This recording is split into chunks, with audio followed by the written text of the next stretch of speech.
Olsun Orxan Lökbatan, nə boyda gözəl şairdir, amma oxumağına mən etiraz eləməmişəm ki.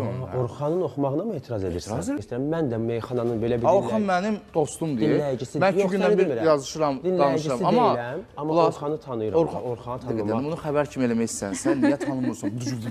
O lazım belədir. Mənim qalmaqalma işim yoxdur. Çünki Asir xanımı xəbərlərə qatmaq lazımdır gətirin. Qatırsansa mənə qat. Orxan mənim dostumdur, əziz dostumdur. Amma oxumağı bayağıdır da, məsəl üçün də. Özünə demirsənmi, Orxan, sən bayağı oxuyursan? Əlbəttə ki, demişəm, burada nə var ki.